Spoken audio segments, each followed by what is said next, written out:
Ezra Media Network. Welcome back to Just One More Question. In Part 2, we continue exploring the victims and the brutal pattern of murders that shook London between August and November 1888. Crimes marked by strangulation and post-mortem mutilation, culminating in the horrific killing of Mary Jane Kelly. We are again joined by Jonathan and Christine Hainsworth, authors of The Escape of Jack the Ripper, The Truth About the Cover-Up and His Flight from Justice, and Jack the Ripper, Case Solved, 1891. Jonathan presents the case in the form of a compelling and outstanding lecture, outlining their argument that Montague Druitt, a 31-year-old barrister found drowned in the Thames weeks after the final murder, was the killer. They also examine claims that senior police official Melville McNaughton obscured Druitt's identity to protect his family and explore the provocative theory that the crimes were politically motivated. Was the case solved and then covered up? Let's continue the investigation. This is Just One More Question. 11825, code 6, 105 North Avenue, 52.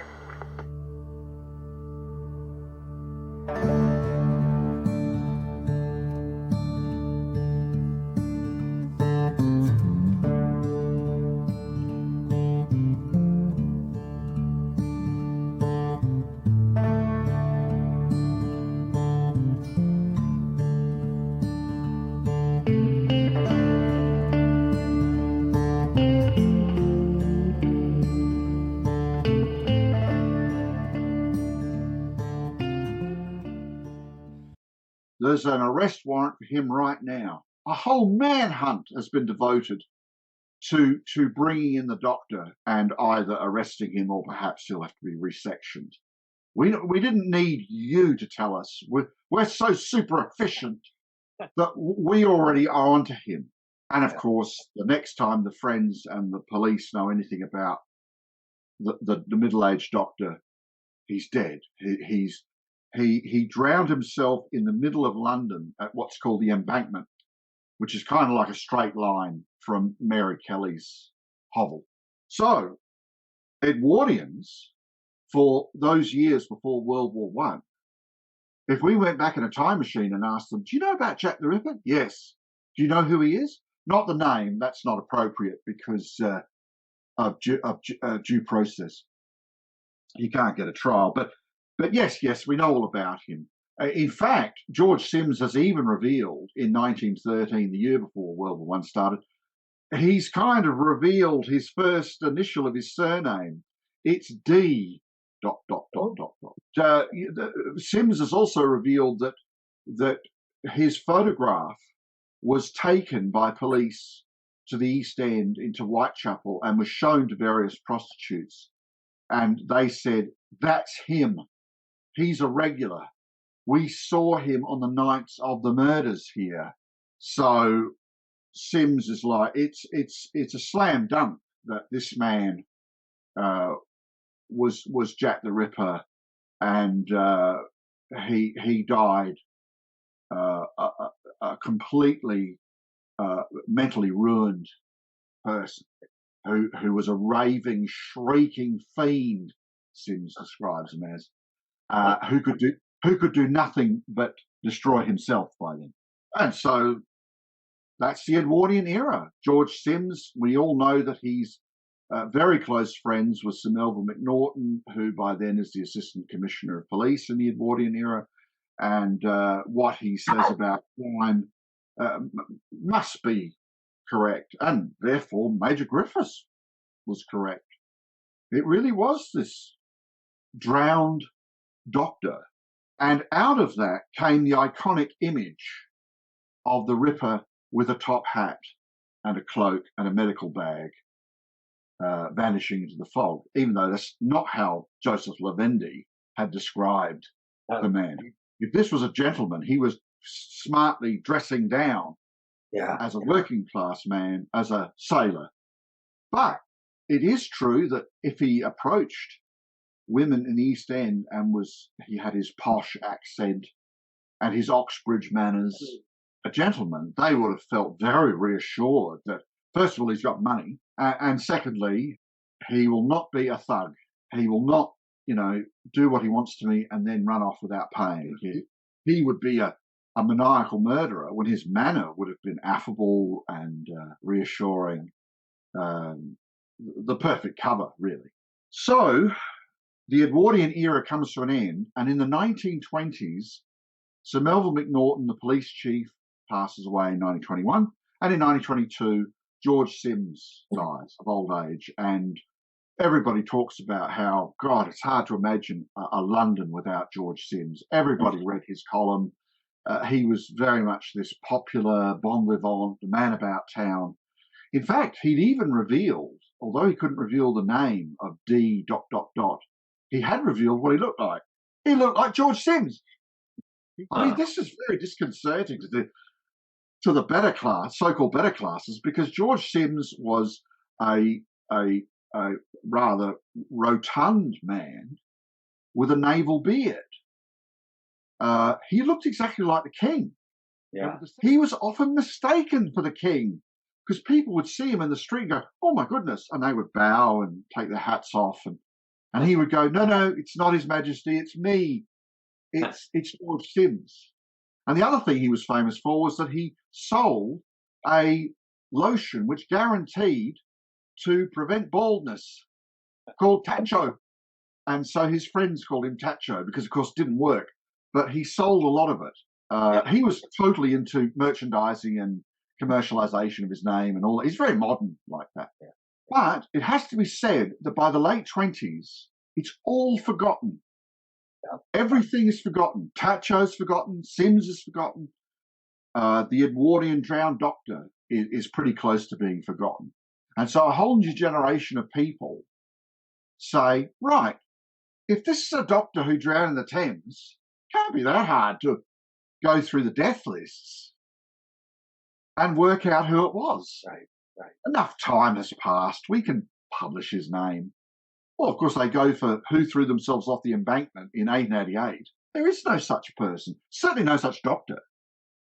So now a generation of writers are like, you know what? I reckon it was what some people said in 1898. It's a made-up figure. Yeah. It's a made-up figure to make the police look better. Yeah. So we have to start from scratch and try and figure out who Jack the Ripper really was. Right. So from that point on, it just becomes an unsolved mystery. Police never had a clue. And then in 1959, you have a television reporter, Dan Farson. He's got a late night little show on BBC, and he likes doing all sorts of things. And he likes interviewing people about things that have happened in the past, because after all, 1959, there are still people who were children in 1888 who are alive, who can remember the furor over Jack the Ripper, how frightening it all was. Anyway, one of his friends says, you know, I've got another friend in the aristocracy, Lady Christabel Aberconway. And do you know who she's the daughter of? No. Well, she's the daughter of that police chief who died in 1921, Sir Melville Macnaghten. And she's an old lady now, but she's great fun, and she might be able to, I don't know, help. So he goes to see Lady Aberconway, and she says, well, I have my father's notes, which names the drowned doctor. And Farson's sort of like, oh, right, okay, because he's sort of grown up with, oh, that's all just propaganda, almost like a fairy tale. And so she brings out these notes, and she's typed them from an original, and then she's written by hand the suspects section because she didn't want a secretary to leak the name of Jack the Ripper. So the secretary had done the typing, and then, well, why is it a copy? Why doesn't she have her original? Well, she couldn't stand her siblings who are older. She's very liberal. I mean, by their standards, radical. Her siblings were conservative, and sure enough, they lost the original. But her father had wanted this document to be kept and preserved by his favourite child, and she has. So she hands it to Dan Farson, and there it is. there's the name of the person who supposedly doesn't exist. M.J. Druitt, 41 years old, a doctor, suspected by his own family of being Jack the Ripper. Why did they suspect him? Because he was a sexual maniac, it says. What's that? Well, that's a Victorian term, long gone, even by the 1950s, for a man or woman who gains erotic or sexual fulfillment from violence. Well, Fasten thinks, what a scoop. I wasn't even looking for this. Yeah. And I've got the name of the drowned doctor. And he passes it on to one of his researchers, who comes back to him and says, I can't find him. I can't find his birth certificate, and I can't find his death certificate in the place in England that to this day is where you go to get that sort of information, called Somerset House. Yeah. And he's like, oh, for goodness sake, he must be there. Lady Aberconway wouldn't lie. Anyway, so the researcher goes back and thinks, you know what? There are a lot of Druitts here. Maybe the age is wrong. I'm looking for someone who died at 41. What if the age is wrong and he died at 31? Yeah. In that case, well, it's Montague John Druitt, which matches the initials MJ. And from that, they then were able to find not national papers, which covered his death in the Thames, but regional papers, because he didn't throw himself in the embankment. He died at Chiswick, which is a bit like saying you're looking for someone who topped themselves in New York Central Park, and they actually did it in New Jersey. So now they have it. Montague Druitt, there he is. And he's also, not only is he not 41, he's not a doctor. His father was a doctor, but he's a barrister. In fact, he was a very lucrative and effective defense lawyer. But that's who McNaughton has listed. Somehow he's got some of his particulars wrong. And so this is the beginning of Druitt entering. Even then, Lady Aberconway said, I mean, imagine this now. She said, oh, you can't use his name on television. You'll have to black that out. So you have to, I mean, when you think of what we're in the middle of with the internet there's Dan Fasten handing up on television with the name blacked out, saying, at the request of Sir Melvin McNaughton's daughter, I cannot give you the name. So it took an American journalist called Tom Cullen, who was stuck in London because his passport had been taken away because he was a Marxist. He thought, enough of this rubbish. We're not bowing to the aristocracy anymore. So he just went in and stole it. And in 1965, he published Autumn of Terror, and for the first time, Druitt's name is known to the public. But there were other researchers who looked at Druitt and thought, yeah, I don't know. He doesn't seem to have any connection to the East End. Sir Melvin McNaughton isn't really a trained police person. He's just an upper-class figure who shoehorned his way into Scotland Yard because he wanted to. He's got no police training. So look at these errors he's made. He's wrong about his age. He's wrong about his vocation. He's suggesting that he killed himself sort of like within a very, 24 hours after Mary Jane Kelly was eviscerated. He didn't. The facts are he killed himself 3 weeks later. Right. At Chiswick, not East End. So, you know what? I reckon McNaughton either was ignorant of Druitt, or it's what some people thought in 1898. This is kind of like a bit of a made-up mythical figure to make the police look better. And that meant that researchers began going in all sorts of different directions and coming up with different suspects and different solutions. So in the world of ripperologists, which we don't call ourselves, by the way, we're just writers, you can have any suspect you want. I mean, they all hate each other because they all think their suspect's better than your suspect. Some people, for example, think it was Dr. Tumblety after all. And some people think it was a Jewish lunatic in an asylum called Aaron Kosminski. Yeah. No, that's a separate guy, the No. Russian, Michael Ostrog. Right. Michael Ostrog was in a French asylum at the time of the murders, Right. which was not known when he gets his name added to McNaughton's list. They said, you can have any suspect you want except Druitt. So that's a bit like people who, from our perception, say that everybody was involved in killing JFK, your president, in 1963. Everybody's involved. CIA, FBI, oil tycoons, the Boy Scouts, everybody. Yeah.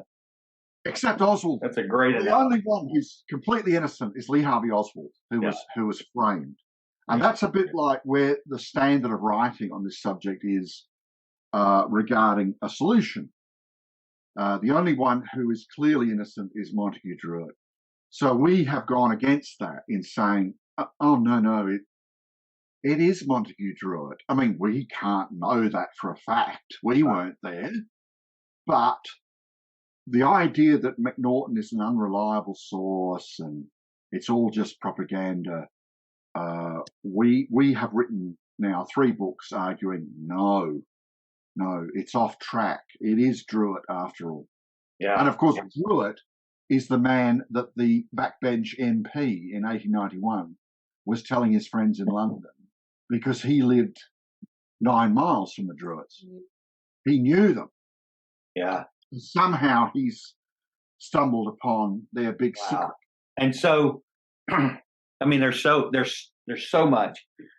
This case has a lot of the same, and Aleks, I think you'll agree, it has a lot of the same things that the case in Lincoln in 1958. Yes, very much so. Yeah. Also, our case here in our area, you guys probably don't know the case I'm about to talk about.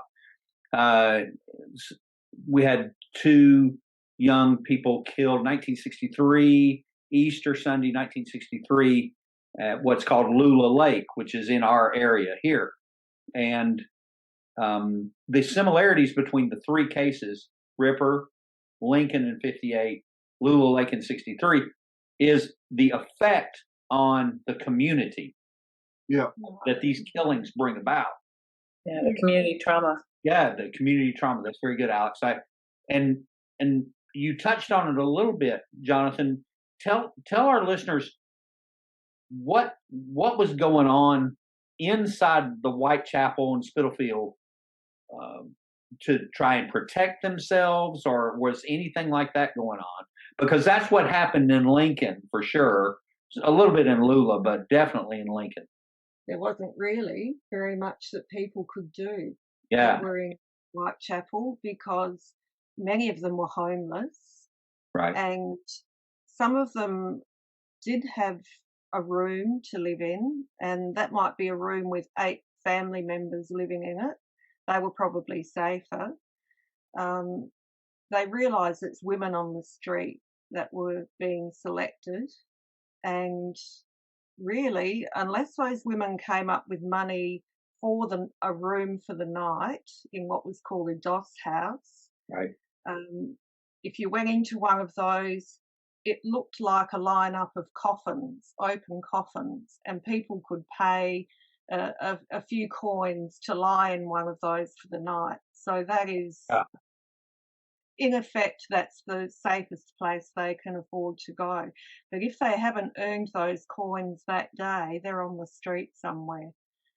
So Mary Jane Kelly, who was the last victim of, we say, Montague Druitt as Jack the Ripper, she actually brought other women into her room around that time, because these women were very scared. And we know because Mary Jane talked to other women who then gave statements saying that she was terrified that she would be murdered by Jack the Ripper.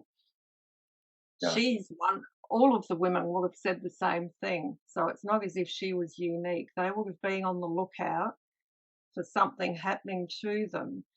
And I think you can then go back to, if it's Montague Druitt, with his Oxbridge accent and his education, and he's clean, and even though he's dressed down, he's still well presented. He is the perfect client. He's the perfect client for a woman. Absolutely.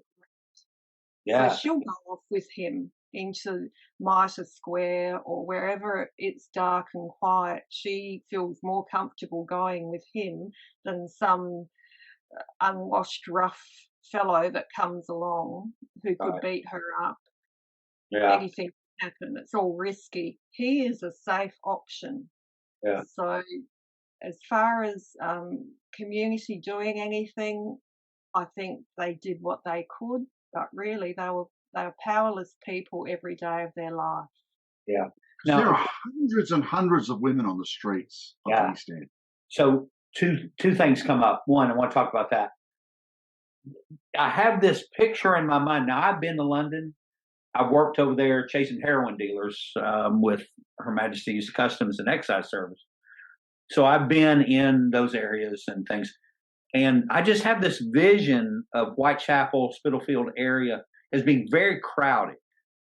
Yes. So it's hard for me to understand how someone could have taken a female and eviscerated them in the manner that they were done, and no one was around.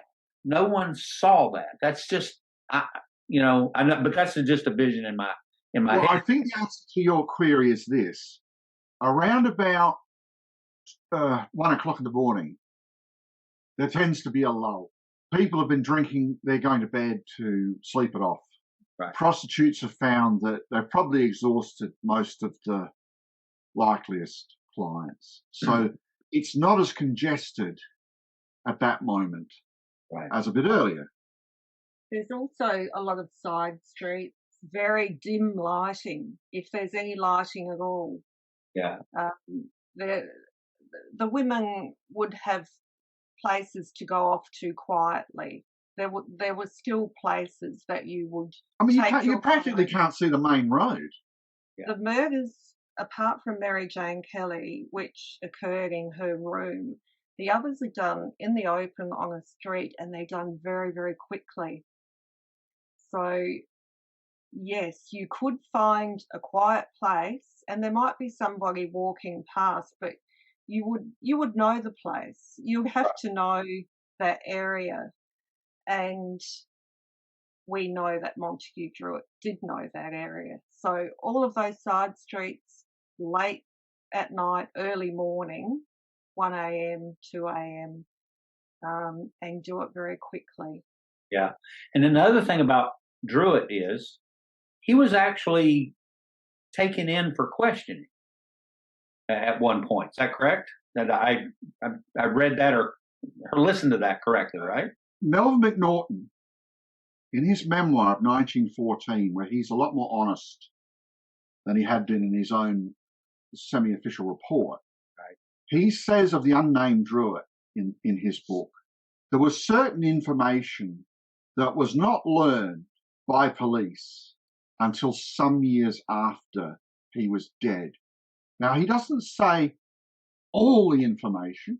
He says vital information. So he's suggesting that he's on our radar as a minor figure. By implication, number 265 on a list of 300.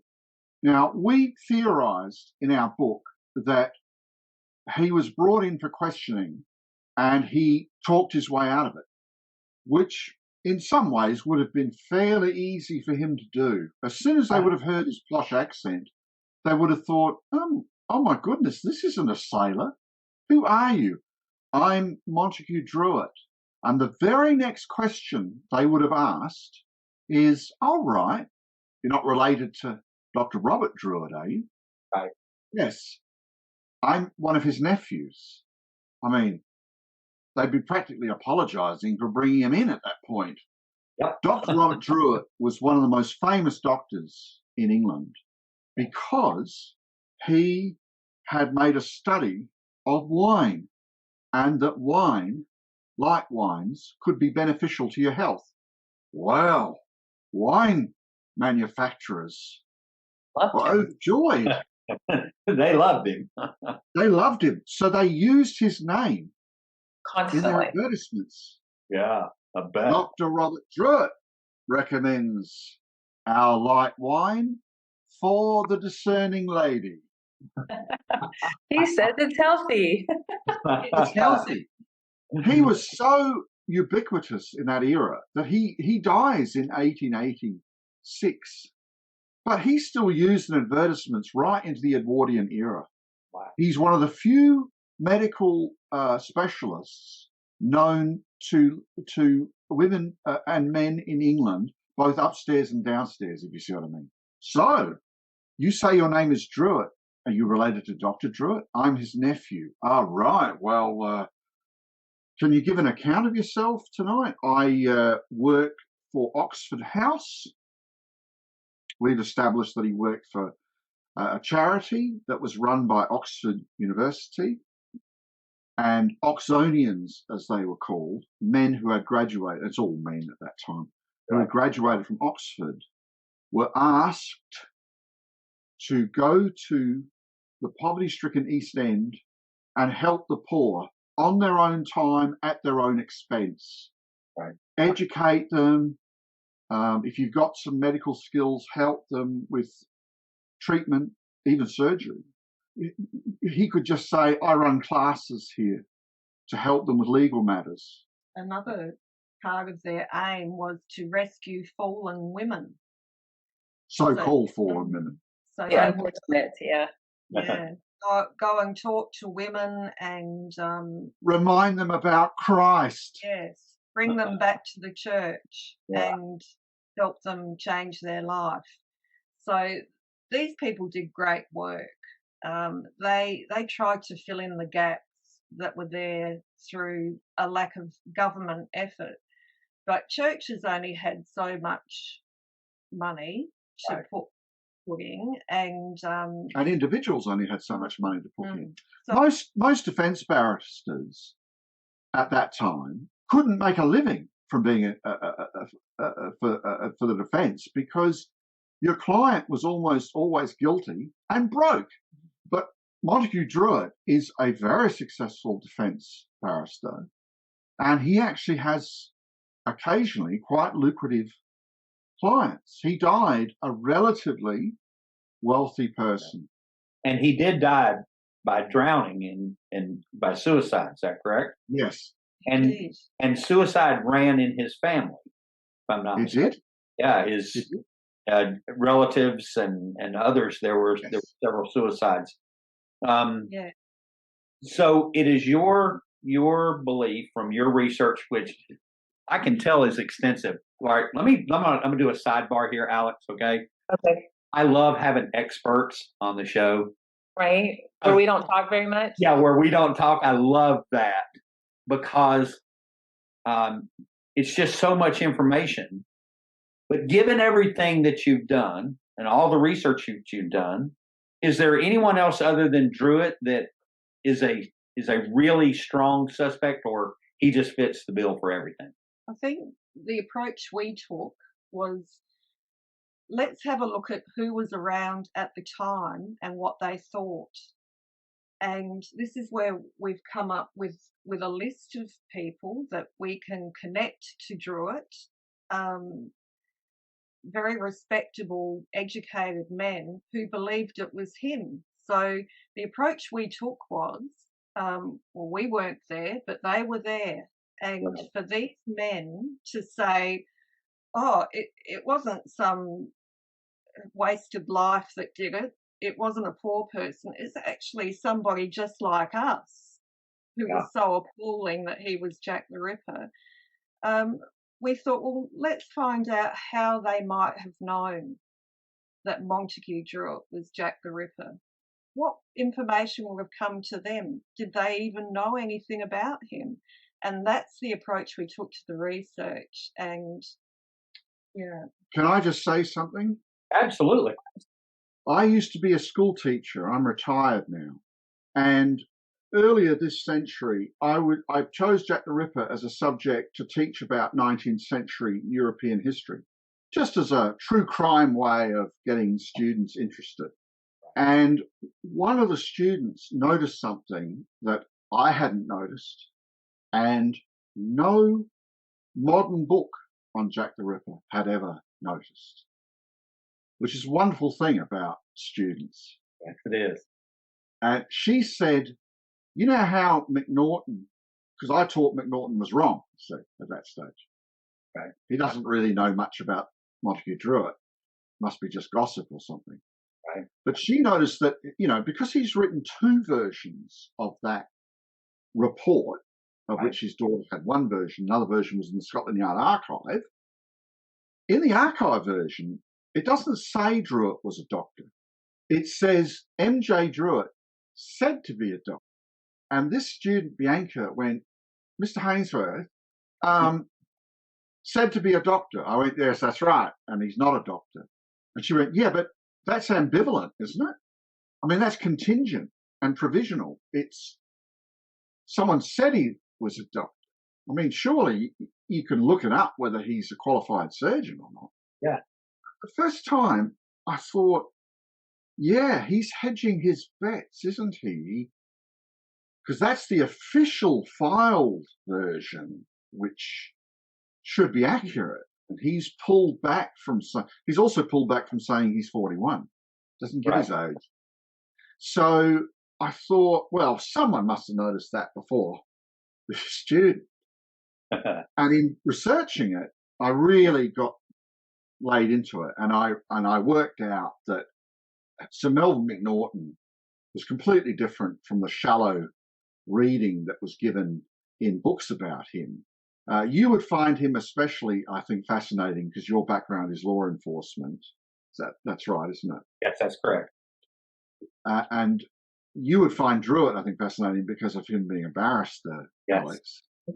I would. Yeah. But Melvin Macnaghten, who is portrayed as this know-nothing bumbler in most Jack the Ripper modern books, well, we read his memoirs and we read about people who knew him, like George Sims, and we discovered that he was just this fantastic character, as if created by P.G. Wodehouse, in the sense that he, like, his passion in life is cricket, watching the cricket, playing cricket, and his other passion is Eton. Yes. He was from a very wealthy background, so he's not a scholarship boy to Eton. His dad paid for him to go into Eton. But he writes in his memoir that to know Eton is to love it. And a boy knows that while he is at Eton, he is enjoying the happiest years of his life. And he knows it as he's living them. Yeah. And we read that and we thought, oh my goodness, what a case of arrested development he is. Right. I mean, he grew up, he had a vocation, he had a family, a marriage, and yet his college years were his. but his high school years are nothing can equal Eton. Yeah. And his largest chapter in his book is about Eton, and it's all trivial stuff about cricket matches and smoking in the dorms and all this sort of stuff. And yet it's obviously terribly important to him. Anyway, it also meant that unlike working class police, Macnaghten had lived among males in adolescence. So he actually had an understanding of the spectrum of human sexuality in a way that more experienced policemen did not. Oscar Wilde was his neighbour for a while. Wow. His daughter said to him, Christabel, when she was like a schoolgirl, what happened to Mr. Wilde? Why did he go to prison? To which, of course, he's prudish about talking to females about such things. Yeah. He said, well, he was caught in forgery. Forgery. But Christabel, never forget, Mr. Wilde was a genius. Okay. Now, this suggests to us that he knows gay men. He wanted to be an actor, Macnaghten. His father said, forget it, or you're not my son. He knew writers like Sims. He was a member of the Garrick Club for actors. And so what you have is this sort of a man who everybody says was incredibly affable, friendly, compassionate. He loved the company of other men. There's no evidence we can see that he's necessarily gay or anything. It's just that he wants Eton to never end, that life is always a cricket match. Yeah. I believe you say in your book that he, when he sang the song of the school, he would cry. He would cry singing the boating ballad. Right. And so, but other policemen who wrote about him said, you know, I'm from a working class background, and in walked, you know, Mr. McNaughton, and he was not a snob at all. He would say, I will learn from you because I know nothing and you know everything, and you must come round to my house, which is a very plush place he lives at, and we'll have brandy and cigars and a game of billiards. And have you been to the MCG? Oh, I can't afford to go to the MCC, sorry. I can't go to the cricket ground. Well, I'll take you. I'll take the whole group of cops. We'll all go to see W.G. Grace, the great cricketer, whom Monty will play with. So he is very upper class. He's very much a sort of a boy who never grew up. But he also is a person of such compassion that apparently people he put in prison would come and see him after, because he would write letters to them in prison. And how are you going? Can I help? Let's try and get you a job when you come out. I mean, he didn't do that with murderers, but he did it with people who were thieves because of poverty. And he's just such a wonderfully funny, lovely person, but he's also hands-on. So he's actually got a desk job. He's actually supposed to be a police bureaucrat. And Major Griffiths says, oh, he's never at his desk. He thinks he's a sleuth. He's out in the East End trying to find Jack the Ripper. He's going out with men to make arrests. He thinks he's a crime solver. And I suppose he sort of made himself into one. He makes himself into super cop. Right. And other police think he's terrific. And so we thought, well, hang on, this guy is such an old Etonian tragic that for him to accuse Montague Druitt, now Montague Druitt's not from Eton, he's a Wycomist, which means he went to Winchester on a scholarship, I might add. You know, he's the last person who's going to accuse a fellow gentleman and a fellow old boy of what we call in Australia a private school, and what they called at the time in England a public school, because anyone in the public can go to it, which means only the rich can go to it, or the handful of scholarship boys. So we read him and we thought, you know what? We reckon that when he wrote that version of his report, where he seems to get so many basic things wrong about Druitt, in fact, that's the version that had to go to the public. That's the version Major Griffiths uses. Right. Well, he can't say a 31-year-old barrister who drowned himself at Chiswick's in the Thames, because instantly the Druitt family will be exposed. Even if they're not exposed to the media, they're certainly exposed to their neighbours, their colleagues. They will be destroyed by that. People will avoid them on the street like they're typhus carriers.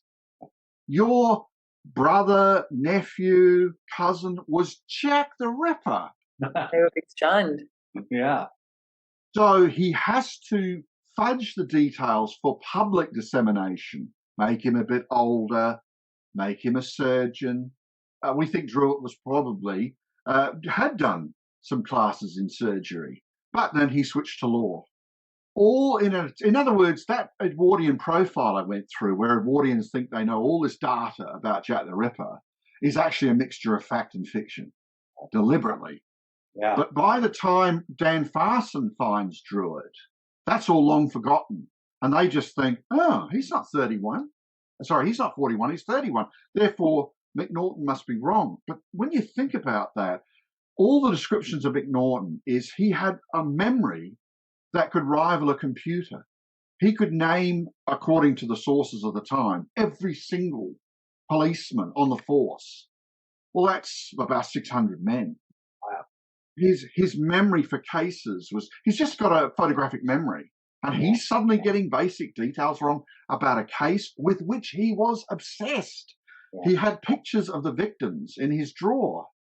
And Christabel talks about as a little girl opening that drawer and finding the photos and thinking they look like dolls or something that had been cut up, and the father going, oh no, you mustn't look at them, I'm sorry. So here you've got someone who's meticulous and encyclopedic in his detail, a man who is in the streets. We even have him going to a boarding house in the East End in 1889, and he's sitting there completely by himself with a pimp and a couple of prostitutes, and they're eating something called toasted bloaters. We didn't even want to look up what that was. It sounded so hideous. I don't want to know. I think. I mean, where he shows his class prejudice is he writes, and this man was not married to this woman. Get me the smelling salts. Anyway, he says, she said, I have to go out. I have to go out and earn us money. And he's just like, oh, I wish I could give you more money, but I can't. I'm so sorry. But he also writes, I couldn't tell her that the Ripper was dead in 1889 because I didn't know it yet. So the implication is that he learnt it from that MP in 1891, who is an old Etonian. Right. So this. Go ahead, Aleks. I was just thinking, just one of the biggest cover-ups, and so many people involved. There's so many layers. Yeah. There are layers, but we argue that at Scotland Yard, there's only Macnaghten. Okay. What he did was each of the police have their own pet suspect. Sure. And he tells them, yes, it's this Jewish immigrant, the lunatic. Now, why would he tell his superior, Sir Robert Anderson, such a blatant lie? Well, they hated each other. Anderson was a religious prude, and he thought Macnaghten pretending to be super sleuth was absolutely pathetic. So they didn't get along for 12 years. Yeah. But in 1895, for the first time, Anderson starts talking about, yes, the lunatic from Poland. He's dead. He's dead, but he died in an asylum. He's Jack the Ripper. But we think that that's a joke, a schoolboy joke, partly, by Macnaghten, because he said to Anderson, well, of course, I wasn't on the force when, you were investigating this Aaron Kosminski, a name on a big list. But did you know that he's deceased? Oh, yes, Mac. Yes. How's he deceased? Well, he's exhausted himself in the asylum from solitary vices. Oh, God. Now, Anderson, who calls them unmentionable vices in his memoir, he was so prudish. He wasn't Anglican. He was really some evangelical form of Christianity.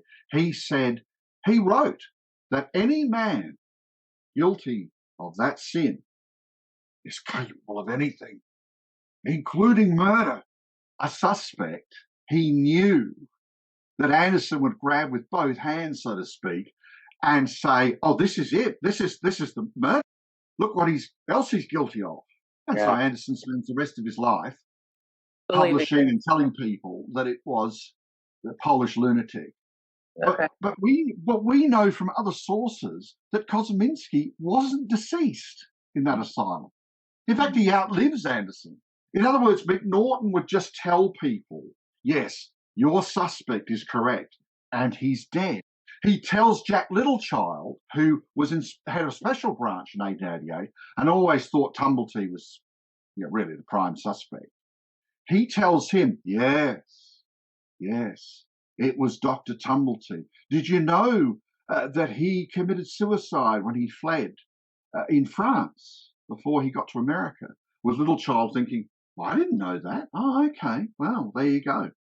Probably Tumblety. Well, that's not true of Tumblety. He was in New York. Yeah, it's not true. He went to New York. He lived to 1903. So we think that McNaughton was engaged in propaganda, but it was just ways to keep Druitt away from people he didn't trust to leak it. As we wrap up, I mean, I could sit here and talk about this all day long. Whoever it was, most likely Montague Druitt, is a serial killer, driven by something. I mean, most serial killers are usually driven by some type of sexual, push, but not all of them, but most of them. A lot of them fit into the regular society. You wouldn't know by their appearance. And that's how they are able to get to their victims, because they don't look like monsters. They look like regular people. And so we have a very early on serial killer. The one thing that is different is he changes his location where he's killing these ladies. The first few are outside and the last one is inside. That's a big change. So I'm wondering why. I mean, we have an answer to that. Speculation. So I don't know why he would have done that. We have an answer to that. Excellent. We think that George Bernard Shaw was correct, that Monty Druitt, as a serial killer, doesn't need to go to the East End. He visits the East End as part of his charitable work. Yeah. But he can go to Hyde Park in London. Yeah. And kill women driven into prostitution by poverty there. Yes. And arguably safer. I mean, by the time he kills Mary Jane Kelly, it really is crawling with bobbies by then. It's sure. Point of view. But we think that he was, of course, he's evil, he's sick in the head, he's a misogynist, but in his mind, like so many terrorists, he thinks he's doing evil for a greater good.